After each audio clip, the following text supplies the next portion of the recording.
Good morning, everybody. I hope that everyone is well. You are most welcome to this morning's quarterly marketing update webinar. So we've got a lot to cover off this morning. So let me now turn to this CRM, if I may. And my first question as I start going around and speaking with firms is how come all of a sudden it would seem you've got this change of heart that before you weren't really that interested, but all of a sudden there is an investment of time, there is an investment of money, and the answers I'm getting is, number one, it helps improve client retention. And that, of course, has got to be the heart of our, always has been the heart of our business, but as we are also suffering with a slight downturn in our economy, then client retention is even more important. And CRM facilitates client retention. Why? Well, the software allows you to email the right person at the right time with the right information. The other area that is definitely happening is that we're seeing expanding marketing departments. We're seeing the introduction of marketing directors. I thought it'd be interesting just to rattle off a few of the things that they are holding in their mind as being more responsible. The marketing directors tend to take responsibility as to, on the creative side, which services should we be offering, and in capitals there, do they taste nice? What I mean by that is, can we make an audit taste nice to somebody who thinks an audit normally does not taste very nice?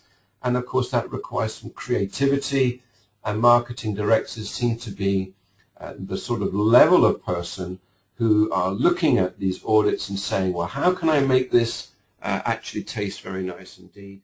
Let's turn our attention, if I may, to the social media.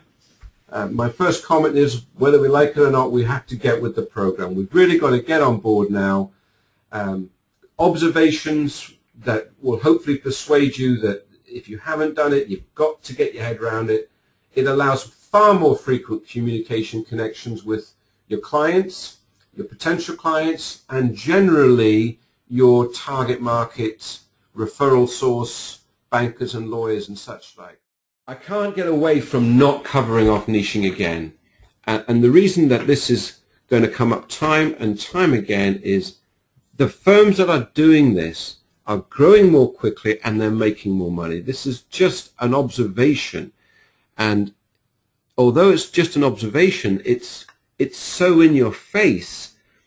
Anyone that's saying, well, you know, it's not for me, it's a lot of effort, all of which is true, are going to really struggle in years to come, because it's where it seems to me the firms that are doing it are going to steal a march on firms that are not doing it. We have to accept the recession is taking its toll. What does that mean for marketing? Well, number one, are the larger firms charging too much for what a customer is now willing to pay? It's a very interesting question, because in order to answer that, you have to look out the window and say, right, the big four, what's their story? Well, their story is flat, is okay. They're not growing. They've got a particular client base which suits them. Effectively, there's 4 firms in the world that will deal with their best clients, and they're not ours. And so we'd say, well, that's fine. If we've got people that are entrepreneurial who fancy a big 4 name, there's very little we can do about that, so we move on. So we then move down to the next level and say, well, outside the top 4, what about the top 10, the top 20? Are they charging too much? Can they reduce their costs compared to what we can do?